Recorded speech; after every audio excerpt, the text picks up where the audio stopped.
But he stops, just as I knew he would, and looks at me. Just looks at me. My eyes are closed. And then disgust and hatred mar his features, and he sits up slightly. Ha! I don't think so, somehow. He murmurs, "You nearly got your way, didn't you, you little muggle whore?" He slaps me again and again, and the memory of me screams, and as he hisses at me, "Shut up, you little coward! You disgust me!" He throws me across the room, accompanied by his shouts of rage coming from Ron. I land on the dressing table, and then the memory fades. Ron turns to me as we float through smoke, putting his hand in mine. "What has he done to you, Hermione?" "Exactly," he whispers. "What exactly has he done to you?" "I'll kill him, I swear. I'll kill the sick bastard." And I just shake my head, because I have no idea what else is coming. I'm safest if I say nothing at all. We emerge in the light of my room once again, but it's a different time entirely. It must be. The candles on my wall are lit once again, and I'm there lying on the ground on my front, shaking with sobs. But I'm wearing the same robe as I was wearing in the scene we just saw. I think I know when this was. I can remember Lucius dragging Ron out of my room with rage after he saw the pair of us together, holding one another for comfort. Oh, God, please, this just isn't fair. God, Hermione, what has he done to you? Ron asks, his voice shaky. Good question. I remember this moment. It was probably one of the lowest points in my life. I didn't know how to feel or what to think. Lucius had changed everything, and I didn't understand why. I can see Ron looking at me out of the corner of his eyes, but I just shake my head, looking down at the floor. And then the memory of Lucius storms into my room, banging the door open. "I thought I told you to get up before I got back." The memory raises his wand, and the memory Hermione cries out in pain and stumbles to her feet as he drags her across the room, pinning her to the wall. Ron turns to me, the real me, and his face red with rage. "How can you let him do this to you?" He reaches out and grips my hand hard. Why don't you try to fight harder to fight back? I shake my hand out of his grip. "What else can I do?" I ask, hearing the voices in the memory in the background, but not noticing them. "Have you ever been able to fight against Bellatrix or Avery? They have wands, for God's sake. Besides, even if he didn't have a wand, Lucius is far stronger than I'll ever be." "He isn't!" He has his back. "He isn't! This is ridiculous! Look at yourself! You're letting him do whatever he likes to you." "I don't have any choice," I say, my voice cracking. "I never had any choice. He won't give me a choice. He has never had." I stop myself before I can say any more. I can't trust myself to keep quiet when I'm on such shaky ground. Hopefully, if I just keep my mouth shut, we can get out of here without seeing anything worse than this. "You seem good. You belong to me," the memory of Lucius says quietly. Both Ron and I turn to see him running his thumb over my memory's lips. His face is far too close to mine. Far too close. And you know it. I can see the truth staring back at me in those defenseless eyes of yours. I gulp down hard. "Ron, shh," he says, looking at the scene intently, a frown on his face. Almost crying out of sheer desperation, and turn back to face the scene.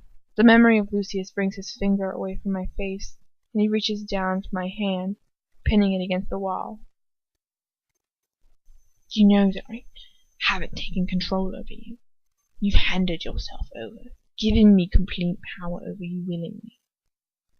Not without protest, of course, but now you have allowed me into your soul." And the memory of me gasps in pain as the red welt emerges on my arm after Lucius flicks his wand at it. Ron takes in a sharp breath of sympathy, but I watch the injury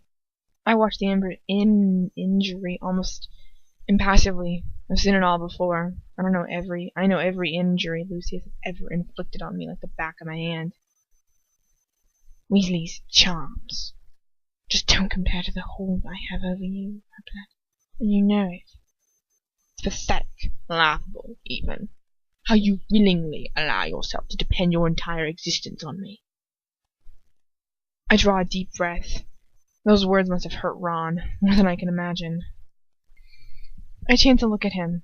His face looks oddly pinched, like he's bitten into the bitterest of lemons. I reach out to him, placing a hand lightly on his arm. Don't listen, Ron, I whisper.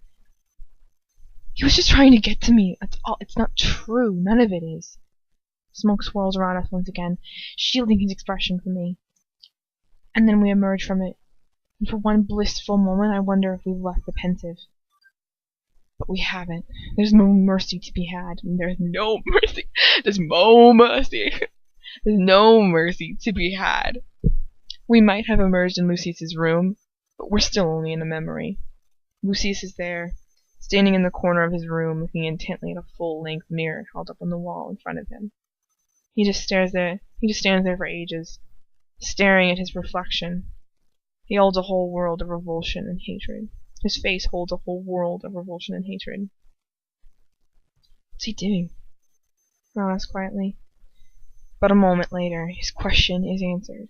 Lucius turns suddenly and violently, picks up a silver candlestick that rests on a nearby table, which throws hard straight at the mirror. It smashes into a million pieces. Shards of glass fall through the air, scattering across the ground. Ron exclaims in shock, but I can hardly hear him. All I can take in that moment is Lucius, as he watched the broken glass fall around his feet. And the smoke billows out of nowhere, shielding the scene from us. What the hell was that about? I hear Ron ask through the smoke. I know exactly what that was about. Because not all Lucius's hate has been aiming solely at me lately. I don't know. I call through the smoke, but please, Ron, can we get out of here, please? He doesn't answer me. And we emerge from the smoke. I know that my life is over. It's all over. Everything I've ever had with Ron is over. We're in Lucius's room again. But he's not there alone this time. I'm with him, my face stained with tears as I walk up to him slowly, whispering to him, "We're not so different. You and I. It was you yourself that told me that, remember?" Oh my god, please, no, Ron cannot see this. He just can't. I turn and grab my friend, my best friend. Ron, please, let's get out of here. I say rapidly, desperately. Come on, I'm begging you. Let's just get out of here now, please. You can't see. But he ignores me. He just stares ahead at the scene in front of us, watching the memory of me walk towards Lucius. I can't bear the look on his face. He looks as if the world's ending, and his expression reminds me of the one he had when the night that Avery told us that he'd heal Jenny if Ron would sleep with her. I can't lie to him. Not anymore. "I will not," Lucius murmurs, before the memory of me reaches up and puts my hand on his face. Oh God, please make it. Please. I'm a human being, Lucius. Just like you. I shake Ron's arm in pure desperation. "Please, Ron." But he's deaf to me. He just looks on with uncomprehending horror as the memory of me reaches up and kisses Lucius, plunging my lips onto his, and Lucius breaks away from me, looking at me for a second before kissing me again furiously, and lifts me up, carrying me over to his bed. I know then, as I look at Ron, how someone looks when their heart breaks. I gasp out in sobs of horror, bringing my hands to cover my mouth. I've never seen that look on his face before. I can't look at him anymore. Not anymore. I can't watch the memory either. God, Ron, I'm so sorry. I turn away from everything, and without even being able to register it, my legs give out and I fall to the ground, landing on my knees. All I can do is sob silently, clutching at my hair as Ron watches me betray him in the worst way possible. What have I done? What have I done? But I can't turn away from the noises. Gasps and moan and cries falling from Lucius's mouth, from my mouth, and every sound is the very sound of my treachery. I can't stand it. I cover my ears to blot out the noise. I won't hear what Ron can hear. It breaks my heart to think about it. My heart's burst in my eyes and I roll down my cheeks. Unstoppable, unforgivable. But it's not over yet. Mist swirls out from nowhere, engulfing me. And cautiously I lift my head, lowering my hand from my ears. There's no sound anymore. Only deathly silence. But the silence is the loudest thing I've ever heard. The horrible, unbearable silence of betrayal. The mist clears eventually. Slowly, ever so slowly, I turn around. I can't look at Ron, and if I did, I'd see the back of his head. But I look past him to the memory that plays out in front of us. We're still in Lucius's room, but it's a different time altogether.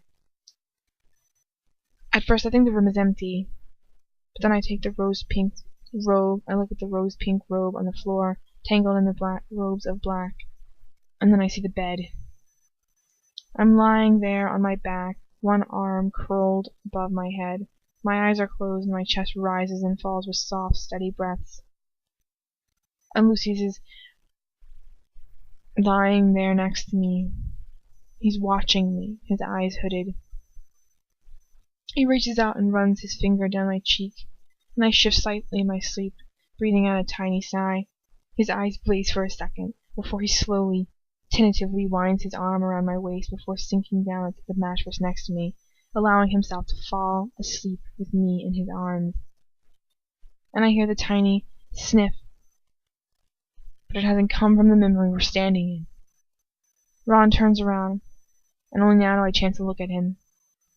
He doesn't look at me. He keeps his eyes on this floor. His face is wet with tears. He sniffs again, and he rolls his eyes to look upward. He looks desperate, as if all he wants is to get out of here, and away from the horrible knowledge he's acquired.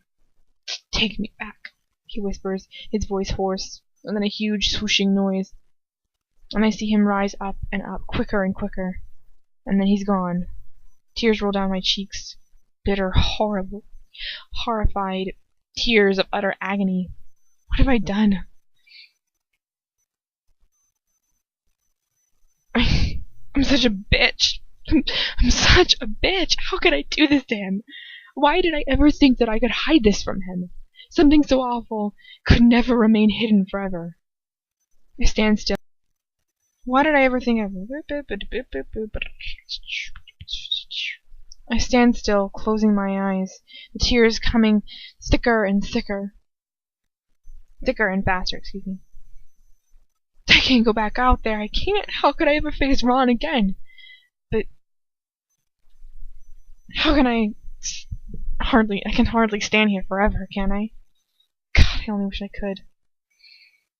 I only wish that I could die. Perhaps things would be better for everyone if I just died.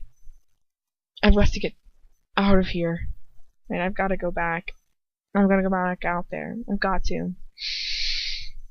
I take a huge gulp of air into my lungs before I look at the non-existent ceiling.